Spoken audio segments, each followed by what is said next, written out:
जय हिंद मेरे nursery teachers training के सभी प्रशिक्षु।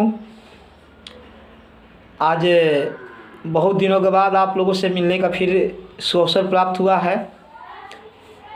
नए साल के शुभ आगमन और 2022 के शुभ विदा पे आप सबों का हार्दिक अभिनंदन है, नमन है और वंदन है। मैं आप लोगों के बीच इसलिए आज आवश्यक समझाने के लिए कि अब आप लोगों के पास बिल्कुल ही समय नहीं है।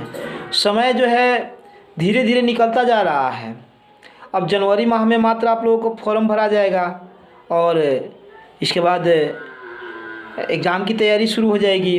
तो इसलिए अब आप समय को व्यर्थ नहीं गंवाइए और आप लोगों को क्या पढ़ना है, कैसे पढ़ना है, इसको विधिवत रूप से जानकारी हमसे प्राप्त करते रहिए। जो भी समस्या हो आप लोग हमसे मोबाइल द्वारा भी कांटेक्ट कर सकते हैं और मैं ग्रुप तो बना ही दिया हूँ। तो सबसे पहले आप यह जानें कि आप लोगों को पढ़ने की जो पुस्तकें हैं वो नर्सरी टीचर्स ट्रेनिंग है। पिछला साल का कवर थोड़ा सा ज़्यादा ब्लू था, इस साल का कवर ज़्यादा लाल है और इस पे देखिए लिखा हुआ है हिंदी मीडियम सेकेंड ईयर। तो यह चीज़ आप ज़रूर ध्यान रखें पुस्तक लेते समय कि आप इस बार हिंदी माध्यम का सेकेंड ईयर की पुस्तक ले रहे हैं। और इसमें बिना मैं कोई विलंब किए सीधे मुद्दा पे आता हूँ। यहाँ आप लोगों को पेपर फर्स्ट में जो पढ़ना है उससे फर्स्ट पेपर का नाम है उच्चतर शिक्षा मनोविज्ञान। इसमें अगर चैप्टर की बात की जाए तो कुल मिलाकर आपको 8 चैप्टर पढ़ने हैं। 8 चैप्टर में इकाई फर्स्ट में आपको पहला पाठ है मनोविज्ञान एवं शिक्षा, दूसरा पाठ है शिक्षा मनोविज्ञान अर्थ प्रकृति क्षेत्र एवं कार्य, तीसरा पाठ है शिक्षा मनोविज्ञान की अध्ययन पद्धतियाँ और चौथा पाठ है मनोविज्ञान की मापन की प्रकृति, पांचवा पाठ है मापन के उपकरण, छठा है अभिप्रेरणा और सातवां है बुद्धि और आठवां है सृजनात्मकता। ये आपको कुल 8 पाठ पढ़ने हैं पेपर फर्स्ट में, जिस पेपर का नाम है उच्चतर शिक्षा मनोविज्ञान। अब आप मनोविज्ञान का समझने का प्रयास कीजिए। मनोविज्ञान यानी मन का विज्ञान, जिसमें हम मन से संबंधित बातों की जानते हैं। ये अगर इसका इंग्लिश रूपांतरण यानी अंग्रेजी की जाना जाए तो अंग्रेजी में इसको साइक प्लस लोगस, जो ग्रीक भाषा के शब्द से बने हुए हैं। साइकोलॉजी ग्रीक भाषा के 2 शब्दों से बना हुआ है, साइक प्लस लोगस। साइक का अर्थ होता है आत्मा और लोगस का अर्थ होता है विज्ञान, यानी कि आत्मा का विज्ञान मन का विज्ञान है मनोविज्ञान। और इसमें शिक्षा तो जानते ही हैं आप, ये ट्रेनिंग प्रशिक्षण इसलिए कर रहे हैं कि आपको शिक्षा मिले, शिक्षा प्राप्त हो। सारी दुनिया सब कुछ शिक्षा से जुड़ा हुआ चीज़ है और आपका मुख्य उद्देश्य भी तो शिक्षा देना है जो भी प्रशिक्षु हैं। और इसमें आप लोगों को उच्चतर इस पेपर में आ जाता है। उच्चतर का मतलब होता है उच्च से भी ऊपर। तो उच्च से भी ऊपर शिक्षा मनोविज्ञान में आप लोगों को बातें पढ़नी है।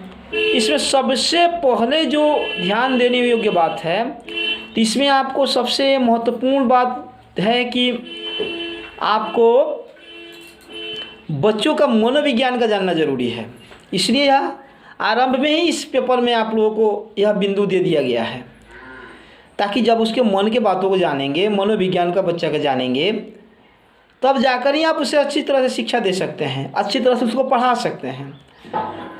तो इसमें पहला पेपर का पहला पार्ट जो है मनोविज्ञान एवं शिक्षा, इस चैप्टर में आप लोगों को मनोविज्ञान और शिक्षा में संबंध दर्शाया गया है कि आप मनोविज्ञान की जानकारी जब ले लेंगे तो शिक्षा कैसे बच्चों को दे सकते हैं। और उसमें भी सबसे मुश्किल और मनोरंजक और जरूरी काम है, तो किसका काम है? तो आपका बच्चों को पढ़ाना। बच्चों को पढ़ाना इतना आसान नहीं है, क्योंकि बच्चा जो है पढ़ाई के नाम से भागता है और उसे का अगर मनोविज्ञान आप जान जाते हैं तो अब बहुत ही सरल और आसान तरीक़ा से उसको खेल खेल में आप पढ़ा देंगे। तो शिक्षा और एवं मनोविज्ञान या मनोविज्ञान एवं शिक्षा पहला पाठ में आपको यही बातें पढ़नी है कि आप सबसे पहले मनोविज्ञान की जानकारी लें और तब आप शिक्षा दें। किसको दें? तो बच्चों को दें। जैसे देखिए, मनोविज्ञान की कोई ज़रूरी नहीं है कि आप इसके विशेषज्ञ नहीं हैं, तो इस मनोविज्ञान हर आदमी मनोविज्ञान जानता है। एक छोटा बच्चा को भी जो जन्म लेता है उसको भी जब भूख लगती है तो वह रोने लगता है, वो कुछ कहता नहीं है, लेकिन वो मनोविज्ञान जानता है कि हम रोएंगे तो ये लोग हमारे मन के बात को जान जाएंगे और हमको आहार देंगे, हमको दूध पिलाएंगे। एक माँ भी मनोविज्ञान जानती है। बच्चा कुछ कहता नहीं है, लेकिन जब बच्चा को कष्ट में देखती है, बच्चा रोता है, तो उसको दूध पिलाना, उसके मन के बातों को समझ जाती है वो कि बच्चा दूध पीना चाह रहा है। तो आप लोग भी कोई अलग चैप्टर नहीं पढ़ रहे हैं। मनोविज्ञान एवं शिक्षा में आपको सिर्फ यही बातें पढ़नी हैं कि मनोविज्ञान एवं शिक्षा आपको ये दिखाता है कि कैसे हम मनोविज्ञान समझकर बच्चों को अच्छी तरह से शिक्षा दे सकते हैं। इसमें बहुत सारे पाठ हैं आप लोगों को। शिक्षा का अर्थ जो आपको पहला बिंदु ही दिया है, जिसमें आपको मैं प्रथम वर्ष में ही फर्स्ट ईयर में ही बता चुका हूँ कि शिक्षा शिक्षित धातु से निकली है, जिसका अर्थ है उत्तेजित करना, आगे बढ़ाना। आप लोगों का मैं पूरा चैप्टर का सारांश बता रहा हूँ, सार बता रहा हूँ कि आप इसमें से कोई भी प्रश्न का उत्तर आसानी से लिख सकते हैं।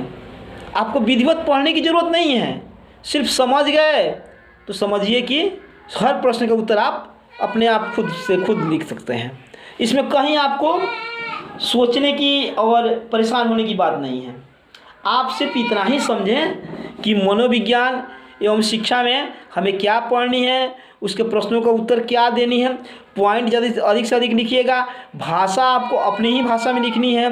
आप जानते हैं इस चीज़ को कि हमेशा ये प्रश्न पर दिया रहता है कि परीक्षार्थी यथासंभव अपने ही भाषा में, अपने ही शब्दों में उत्तर दें। तो आप जिस भाषा में, टूटी फूटी भी भाषा हो, स्टैंडर्ड भाषा हो, लिख सकते हैं प्रश्न का उत्तर। बस आपकी समझ उस शिखर तक पहुंचनी चाहिए, उस बिंदु तक पहुंचनी चाहिए। अब क्या है कि शिक्षा का अर्थ आप समझ गए कि शिक्षा शिक्षित धातु से निकली है, संस्कृत की। इसका अर्थ होता है उत्तेजित करना, आगे बढ़ाना। फिर आगे इसी में देखिएगा शिक्षा की सामग्री। शिक्षा की सामग्री आप, यह पुस्तक है, कलम है, कुछ शिक्षक बना कर लाते हैं और वहाँ पे TLM के रूप में, यानी शिक्षण सामग्री। जैसे मान लीजिए बच्चे को पेड़ पढ़ाना है तो पेड़ को ही एक तस्वीर बना कर लाते हैं, इससे बच्चों को पढ़ने में आसानी मिलती है। तो यह है शिक्षा की सामग्री। शिक्षा की विभिन्न अवधारणाएं, यानी कई तरह की अवधारणा है।